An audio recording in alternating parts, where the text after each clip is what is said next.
what are the benefits of being a vulnerable leader in the workplace? So when you think of vulnerability, what does it even mean to you? For me, it just means being an open book, someone that you can be a little bit more raw and honest with, as long as it fits in with boundaries, like some things you can't share, especially if it's confidential. It's an openness. It's a level of empathy.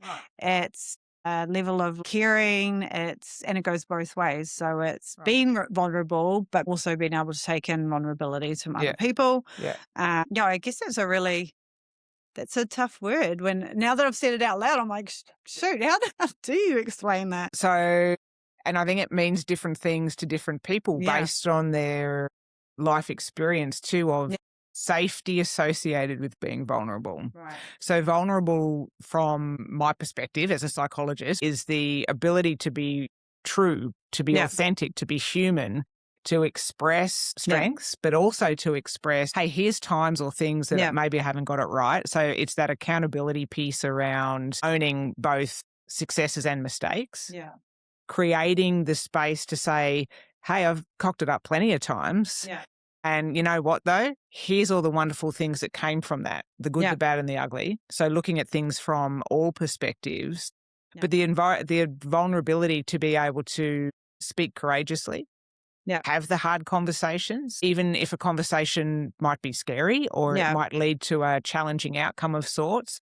Vulnerability is the ability to say, even though this is uncomfortable, even though this is out of my comfort zone, I'm still going to lean in and do it.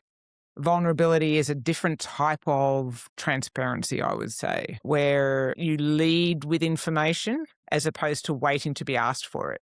Okay. And I think there's a big distinction in that. So the vulnerability is, I'm going to bestow this information out there. I'm going to share this story. I'm going to share this experience. I'm going to show my humanness. I'm going to show emotion. I'm going to express and communicate how I'm feeling about things in a way that's grounded and regulated, where it role models imperfection, actually. We're human.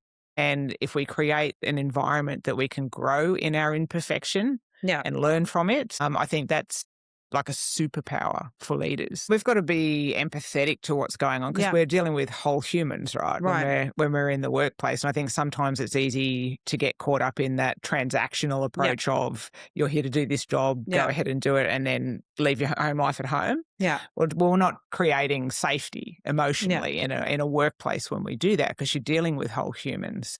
But I think the vulnerability piece is also showing that part of yourself as a leader in a way that's not a boundary crosser or an overshare, but in a way that says, I'm also human and we all need allowance in certain times. But I think a lot of the part of vulnerability, though, comes down to the ability to be very connected to self and be able to express through communication in a timely way the reality of what might be going on in a situation. And if it's, the leader themselves might be having a really difficult time, well, being able to say, hey, there's things wider than the business going on right now.